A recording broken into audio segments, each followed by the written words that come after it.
제가 봉독해 드리겠습니다. 사랑엔 거짓이 없나니 악을 미워하고 선에 속하라. 형제를 사랑하여 서로 우애하고 존경하기를 서로 먼저 하며 부지런하여 게으르지 말고 열심을 품고 주를 섬기라. 소망 중에 즐거워하며 환난 중에 참으며 기도에 항상 힘쓰며 성도들의 쓸 것을 공급하며 손대접하기를 힘쓰라. 너희를 핍박하는 자를 축복하라. 축복하고 저주하지 말라. 즐거워하는 자로들로 함께 즐거워하고 우는 자들로 함께 울라. 서로 마음을 같이 하며 높은 데 마음을 두지 말고 도리어 낮은 데 처하며 스스로 지혜 있는 채 말라. 아무에게도 악으로 악을 갚지 말고 모든 사람 앞에서 선한 일을 도모하라. 할 수 있거든 너희로서는 모든 사람으로 더불어 평화하라. 내 사랑하는 자들아, 너희가 친히 원수를 갚지 말고 진노하심에 맡기라. 기록되었을 때 원수 갚는 것이 내게 있으니 내가 갚으리라고 주께서 말씀하시니라. 내 원수가 줄이거든 먹이고 목마르거든 마시우라. 그리함으로 내가 숯불을 그 머리에 쌓아 놓으리라. 악에게 지지 말고 선으로 악을 이기라. 아멘. 아멘. 사람은 혼자 살도록 되어 있지를 않고 모여서 함께 살도록 되어 있습니다. 모인다라고 하는 말이 꼭 어떤 조직이나 단체를 구성한다고 하는 뜻은 아니라 하더라도 거기에는 자연히 나 아닌 다른 사람, 나와 관련되어 있는 주위의 사람들과의 관계가 이루어지도록 되어 있습니다. 그러한 관계의 지성을 우리는 사귐 혹은 교제라고 말합니다. 천국의 시민권을 가진 성도, 하나님의 자녀로서 이 세상에 살면서 다른 사람들과 사귀고 교제한다고 하는 것이 쉽지만은 않습니다. 왜냐하면 우리 예수 믿는 사람들을 세상의 빛이라고 하셨거든요. 빛은 드러나는 것입니다. 그래서 우리 예수쟁이들의 일거일동은 사람들 눈에 잘 띄도록 되어 있어요. 빛이니까. 조금만 티가 묻어도 금방 사람들의 눈에 띄고 입방아에 오르내리게 됩니다.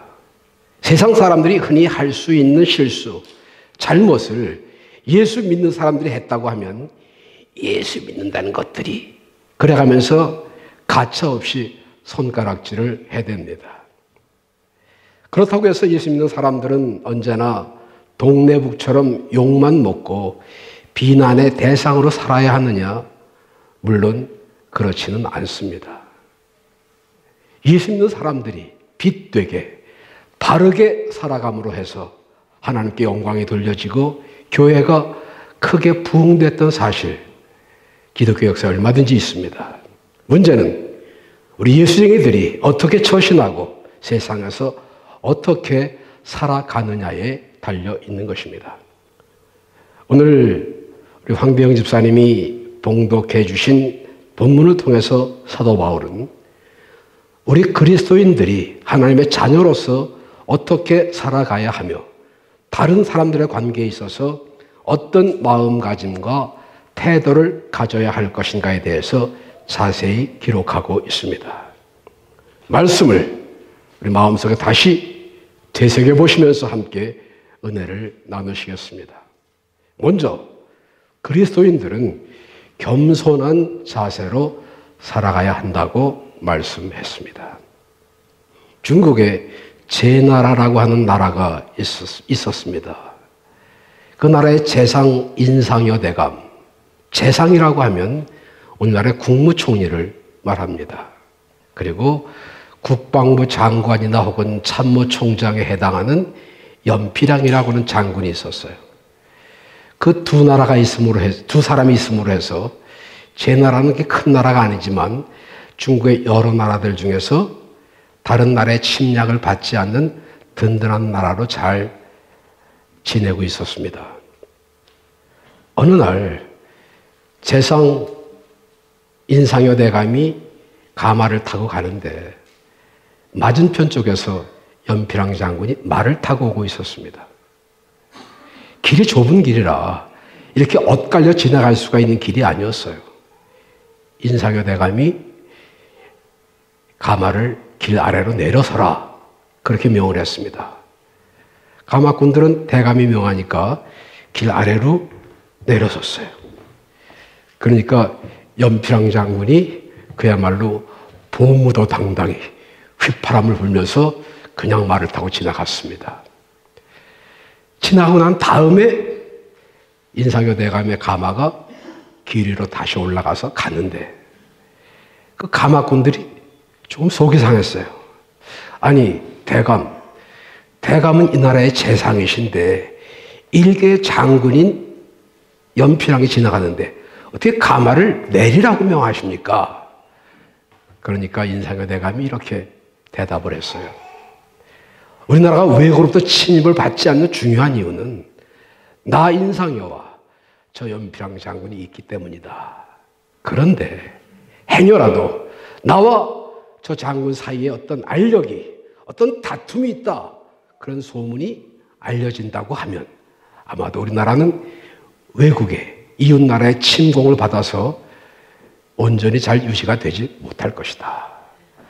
그런 사실을 모르는 저 연필왕 장군보다는 그런 사실을 알고 있는 내가 가마를 내려서는 것이 더 좋지 않겠느냐.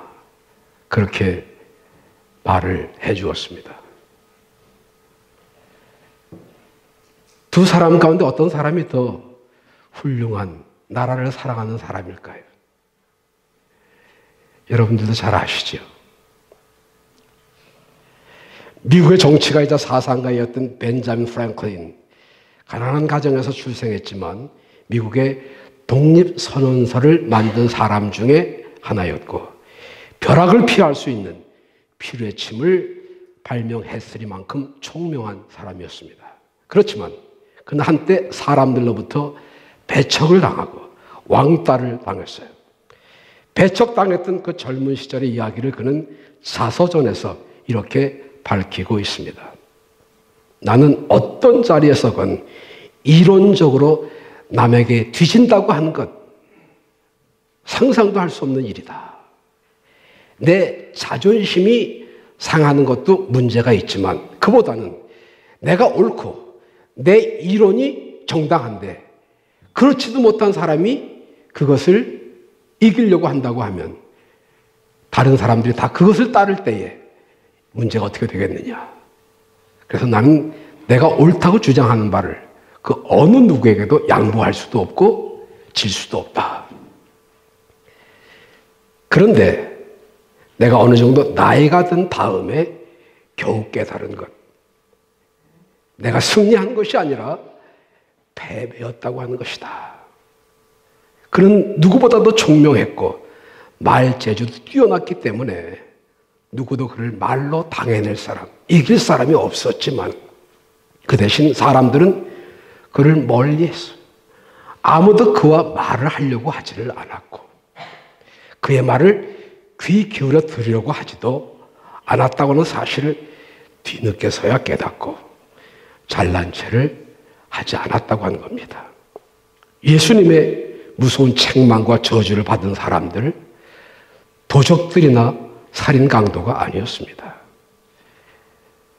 하나님의 징계와 벌은 흉악한 범죄자에게 내려진 것이 아니었어요. 오히려 하나님을 가장 잘 섬긴다고 의시되고 자랑하던 바리새인들, 서기관들에게였습니다. 저들이 책망받은 이유, 잔치의 상석에 앉기를 좋아하고 남에게 인사나 대접받기를 즐겨하고 세리나 창기를 멸시하고 오직 자기들만이 가장 의로운 척하는 무서운 독선과 교만 때문이었습니다. 교만이라고 하면 우리가 얼른 나 이뻐요 하는 공주병, 나 잘났어요 하는 왕자병 정도로 생각하기 쉽지만 공주병, 왕자병은 그냥 귀여운 병이에요. 그보다는 자기들이 가장 잘났다고 생각하는, 내가 최고라고 하는 그런 마음 하나님 미워하시고, 사람과 사람 사이의 아름다운 교제에 금이 가게 하는 교만입니다. 그러한 교만한 사람들의 제일 큰 문제는 자신이 교만하다는 사실을 모른다고 하는 데 있어요. 저 사람이 잘 몰라서 저 사람이 틀린 것이고, 나는 경우가 바르고, 나는 언제나 옳게 행동한다. 그런 마음, 그런 자세. 다시 말해서 교만이라고 하는 말의 의미는 불합리한 자기 존중에서 오는 거드름. 내가 옳고 그런 것을 따지기에 앞서서 항상 나는 잘하고 있다, 나는 옳다, 그런 잘못된 생각이라 그런 말이에요. 자기는 언제나 경우에 어긋나는 일 하지 않고 늘 남을 배려하면서 살아왔다 라고 하는 생각, 조금 쉽게 표현하면 실제의 위치보다 자신을 높이려고 하는 마음, 그것이 교만입니다. 반대로 겸손은 실제 위치보다 자신을 낮추는 것. 허리를 굽혀 인사하는 것도, 친절하고 부드러운 것도 좋은 일이지만 마음의 높이를 낮추는 것, 그것이 바로 겸손이라고 하는 거예요. 가진 것이 없는 사람이 저는 가진 것이 없습니다, 저는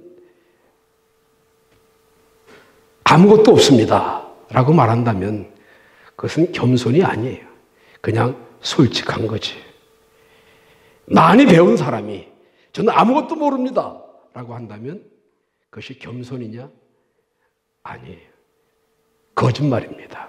그러나 많이 가진 사람이, 많이 배운 사람이 그것을 이용해서 자신의 이득을 취하지 않고 어려운 사람들, 못 가진 사람들을 배려하고 도왔다. 그것이 진정한 겸손이고 섬김입니다. 우리가 왜 예수님을 겸손의 왕이라고 합니까? 예루살렘 성을 입성하실 때에 나귀를 타셨기 때문에? 아니면 스스로 제자들의 발을 씻겨주셨기 때문에? 그런 일은 웬만한 성인들이면 할 수 있는 일입니다. 그는 만왕의 왕이십니다. 찬양과 영광을 받으시기에 합당하신, 존귀하신 주님이십니다. 그런데 육신을 입고 이 땅에 내려오셔서 십자가를 지셨어요.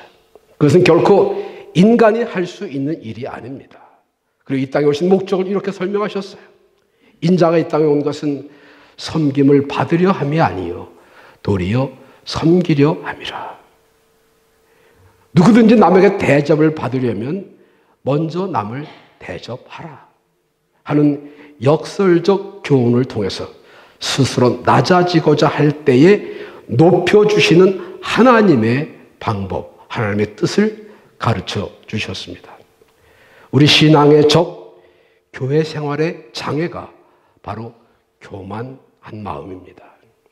어떤 사람이 교회에 한두 번 나왔다가 이 교회는 사람이 없네, 뭐 사랑이 없네, 어쩌네 하면서 안 나오는 사람들 간혹 있습니다. 사람이 없어서 없다는 것이 아니고 자기와 수준을 맞출 수 있는, 자기와 대화를 나눌 수 있는 상대가 없다고 하는 말이죠. 또 다른 면에서는 자기를 제대로 알아주는 사람이 없다, 그런 말이에요. 무슨 뜻이에요? 내가 이만큼 높은데 나하고 같은 사람이 없다, 그런 교만한 마음이죠. 기억하십시오. 교회는 내가 가진 것 과시하러 나오는 것이 아닙니다. 교회는 내가 아는 것 자랑하러 나오는 것도 아니에요. 오히려 내게 주신 은혜, 감사하는 마음으로 하나님께 영광 돌리고 내게 있는 그것을 겸손하게 다른 사람과 함께 나누려고, 돕고 섬기려고, 봉사하려고 나오는 곳입니다. 그래서 교회는 먼저 나온 사람이 고참이라고 해서 텃세를 하거나 인사받는 곳이 아니에요. 직분을 맡았다고 대접받는 곳도 아니라니까요. 믿음이 있다고, 은혜 받았다고 높임을 받는 곳은 더욱 아닙니다. 그런 사람들이 보다 겸손히 봉사하고 충성할 때에 그 교회가 더욱 부흥되고 그 교회에 출석한 모든 심령들이 축복을 받게 되는 줄로 믿으시기 바랍니다. 사도 바울은 오늘 본문에서 마음을 같이 하고 높은 데 마음을 두지 말고 도리어 낮은 데 처하며 스스로 지혜 있는 채 말라라고 말씀했어요. 교만한 마음을 가지고 있는 한 원만한 대인관계란 있을 수 없고 더구나 기독교인으로서 하나님의 자녀로서 다른 사람들을 교회로 인도할 수는 없는 것입니다. 겸손한 자세, 우리가 다른 사람들을 대할 때에 가져야 할 가장 우선되는 태도입니다. 두 번째로는 화목하게 하는 마음을 가져야 합니다. 어느 그로서리 가게에서 두 사람이 서로 큰 소리로 싸우고 있습니다. 지나가는 사람이 이렇게 보다가 여보시오, 왜들 싸워요? 여기가 교회인 줄 알아? 그렇게 말을 했다고 그래요. 언제부터인가 교회가 세상 사람들의 눈에, 불신자들의 눈에 싸움이나 하는 곳처럼 비춰지는 것이, 할 일 없는 사람들이 교회 비판하느라고 그냥 하는 소리지 라고 간단히 넘겨버릴 수 없는 것이 현실입니다.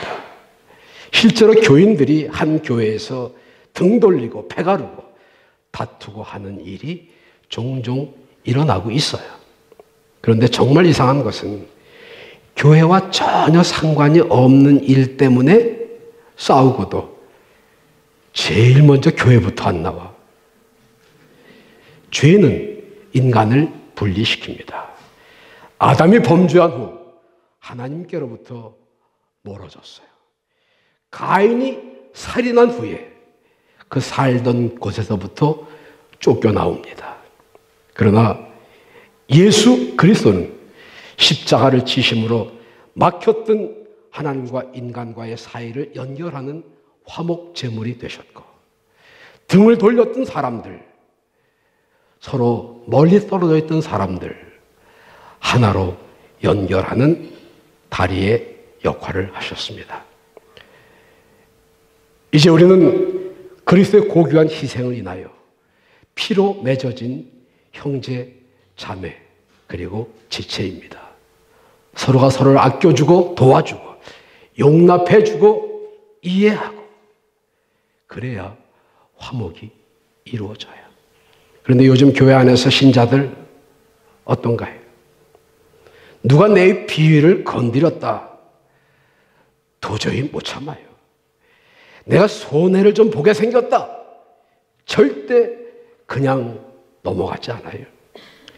평소에는 그렇게 신앙적이고 기도 많이 하는 것 같고 성경 말씀대로 사는 것 같았던 사람들까지라도 내가 손해를 보게 생겼다 그러면 하나님이나 교회는 뒷전이고 팔 걷어 붙입니다. 우선 분을 풀어야 되니까. 손해보는 것 억울하니까. 야, 이건 내가 손해인데 그래도 그냥 참고 지나가다 보면 결코 손해로 끝나지 않는데 말이에요. 하나님이 책임지시고 어떤 모양으로든지 갚아주시고 채워주시거든요. 그런 믿음을 가진 사람에게는 그렇게 될 줄로 믿습니다. 성경의 가르침은 모든 일을 원망과 시비가 없이 하라 라고 말씀했고, 오늘 본문 말씀에서도 할 수 있거든 모든 사람으로 더불어 평화하라 라고 했습니다. 그 모든 사람 속에는 나를 사랑하고 나를 좋아하고 나에게 필요한 사람뿐만이 아니라 나를 미워하고 나를 싫어하고 또는 나를 어렵게 만드는 사람, 이런 사람 저런 사람이 다 포함되어 있어요. 싫은 걸 어떡합니까? 예수님이 이렇게 대답하실 거예요. 너를 좋아하는 사람, 네가 좋아하는 것, 그건 누구라도 할 수 있다. 이방인들, 불신자들도 할 수 있는 일, 하는 일이다. 이유 없이 미워하고 해코자 하고 상처 준 사람, 그런 사람들을 포함해서 사랑하라고 하는 것이 우리 주님의 가르치심입니다. 물론 쉽지 않지요. 그렇기 때문에 그런 사람을 피스메이커, 평화를 만드는 사람이라고 말합니다. 다 좋고 좋은데 억지로 평화를 만들어 가야 될 이유가 없어요. 힘들고 어렵고 다투고 복잡한 가운데서 그 분위기를 평화를 만들어가는 그런 사람을 하나님의 아들이라고 말하겠다고 하셨어요. 화목하고자 하는 마음은 사랑에서 시작되고 진실한 사랑은 친절한 행동으로 나타나도록 되어 있습니다. 사람을 사귀고 싶은 사람이 멀리 서서 팔짱 끼고 구경만 하고 있다거나 아니면 눈을 흘겨뜨고 그리고 인상을 찡그리고 있으면 다른 사람이 다 찾아와서 사귀자고 하겠습니까? 가까이 다가가서 웃어주고 손 내밀어 인사청하고 대화 나누고 그래야 사귀게 되죠. 헌금은 돈 없어서 못하고 봉사는 시간이 없어서 못하고 전도는 말주변 없어서 못하고 기도는 피곤해서 못하고 그런데 인사는 왜 못해요? 돈도 안 드는데 시간이 든 것도 아닌데 상냥하게 미소 띈 친절한 인사 한마디가 사람의 마음을 얼마나 편안하게 하는지 아세요? 잘 모르실 거예요. 그렇게 안 해보셨으니까. 이 시간에 한번 해보십시다. 옆에 사람과 사랑합니다. 그냥 그렇게 인사하면 잘 모르죠. 웃으면서 친절하게 상냥하게 사랑합니다. 매주일 안내하시는 분들, 안내는 주보 나눠주는 일이 전부가 아닙니다. 웃음을 나눠주고 기쁨을 심어주고 행복을 꽃피게 하는 역할을 하는 것입니다. 교회를 들어서시는 분들에게 그런 마음을 갖게 하지 못했다면 그날 안내는 실패예요. 아니 목사님, 저 사람이 오기 부리고 먼저 인사 안 하는데 내가 뭘 아쉽다고 쫓아가서 인사해야 됩니까? 우리 교회는 그런 마음 가지신 분 안 계시죠? 어디 멀리 있는 철천지 왼수 찾아가서 화목하기에 앞서 내 이웃, 내 친구, 내 가족, 내 성도들끼리 먼저 화목하십시다. 화목하게 하는 마음, 하나님이 사랑하시는 마음인 줄로 믿으시기 바랍니다. 화평케 하는 자, 하나님의 아들이라 인정하실 것이라고 주님 말씀하셨습니다. 셋째로, 상대방을 이해하고 배려하는 마음이 필요합니다. 세상 사람들로부터 마땅히 인정을 받아야 하고 존경을 받아야 할 사람들에게 본이 되어야 할 교회가, 성도들이 오히려 사람들에게 비난의 대상이 되는 중요한 이유. 남을 배려하고 남을 이해하기보다는 자기만 알고 자기 이해를 앞세우는 self-centered Christian.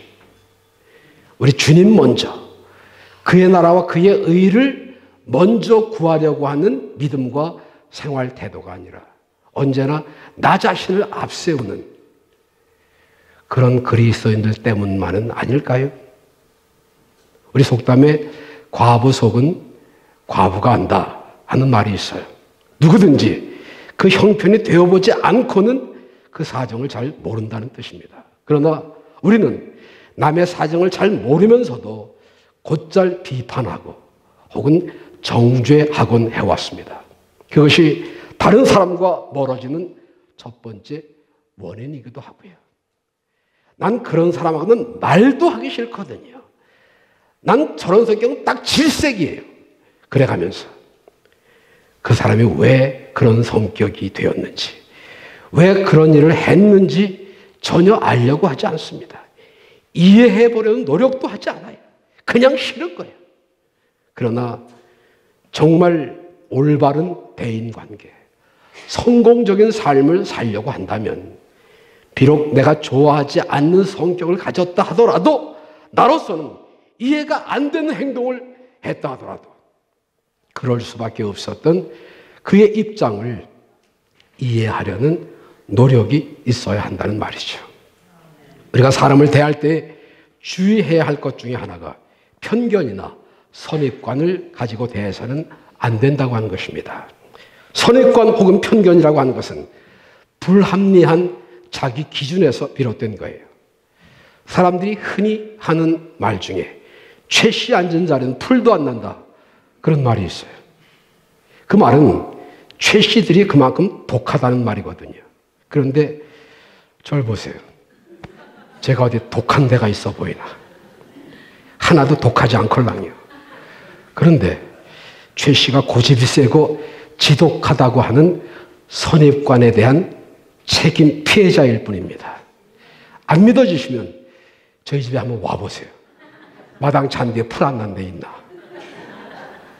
공부를 많이 해서 박사학위를 가지고 있는 사람은 틀림없이 아는 체하고 교만할 거다, 그런 선입관을 가지고 있는 사람이 어떤 박사를 우연히 만났어요. 그 박사가 말을 좀 많이 하면 역시 잘난 체 되게 하네. 반대로 말수가 적으면 공부 좀 했다고 거만하기는 우리 같은 사람은 상대도 안 한다 이거지. 그래 하면서 만나는 사람한테마다 야, 그 사람 말이야, 내가 만나봤는데 공부 좀 했다고 되게 건방져.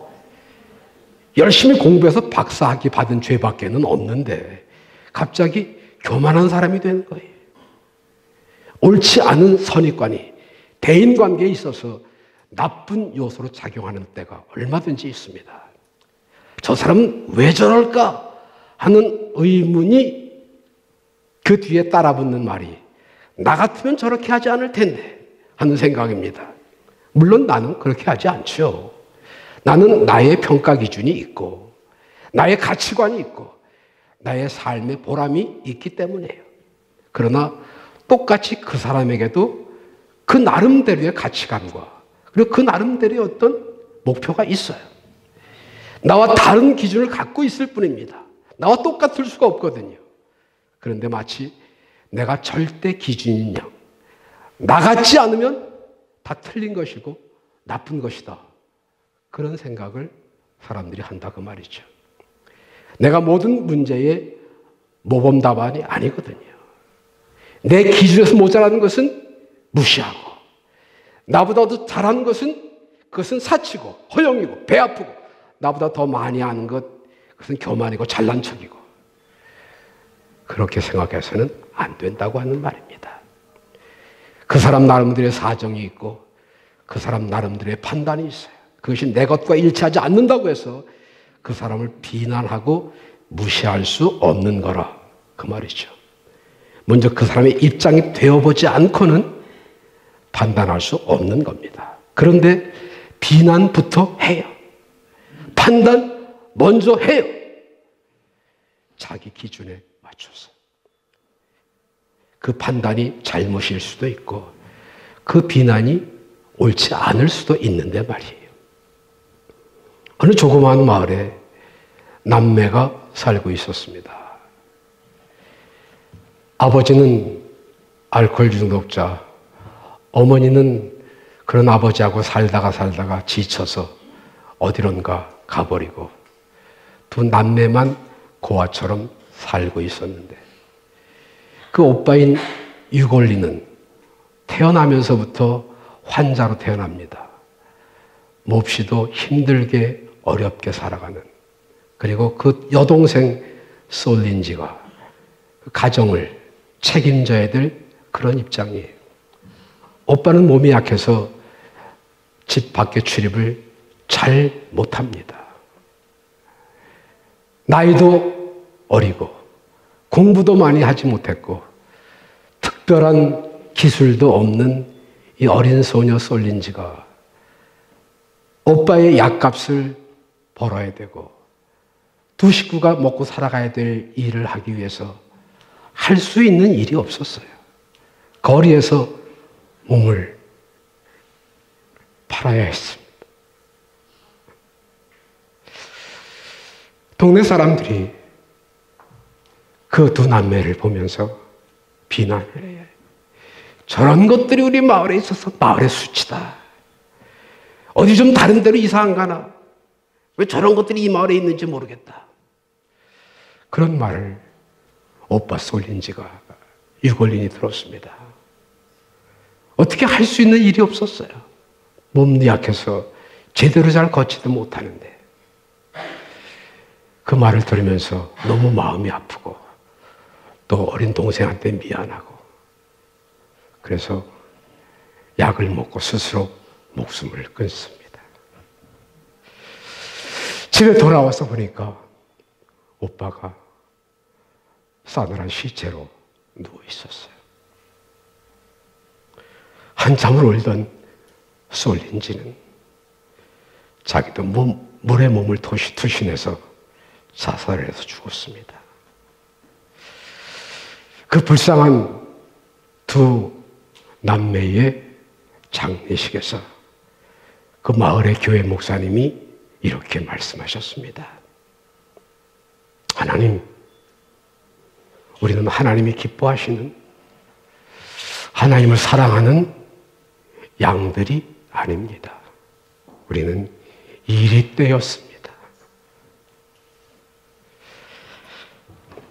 사정을 잘 알지도 못하면서 손가락질하고 욕하기 전에 먼저 이해하고 배려하는 마음이 성도로서의 올바른 대인관계라고 믿으시기 바랍니다.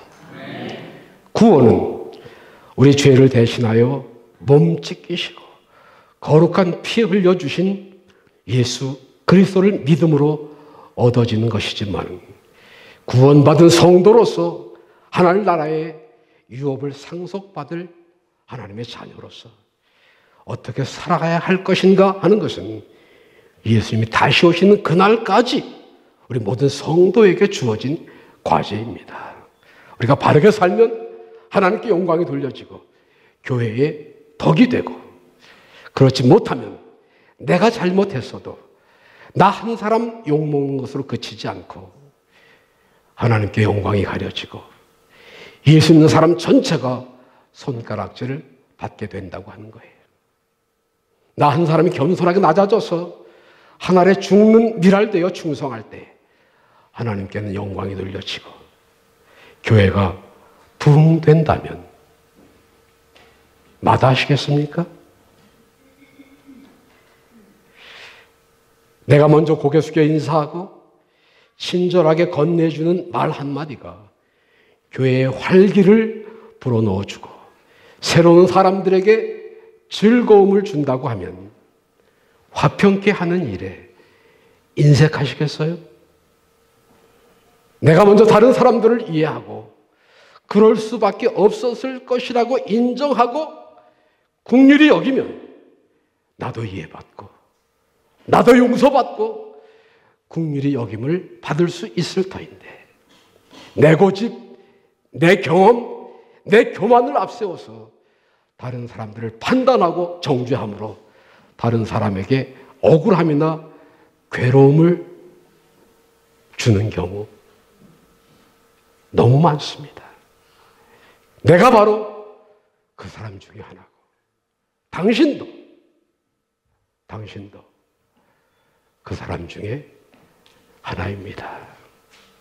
우리가 알거니와 하나님을 사랑하는 자 곧 그 뜻대로 부르심을 입은 자들에게는 모든 것이 합력하여 선을 이룬다고 하신 말씀을 굳게 믿는 성도들, 오늘의 현실에 교만하거나 좌절하지 않고 영원한 하나님의 나라를 소망하는 가운데에 믿음의 역사를 이루며 사랑의 수고에 인색하지 않으며 희생적인 인내를 통하여 마침내 하나님의 의를 이루고 우리의 이웃을 주님께로 인도하는 승리롭고 복된 하나님의 자녀로 살아가시기를 주님의 이름으로 축원합니다.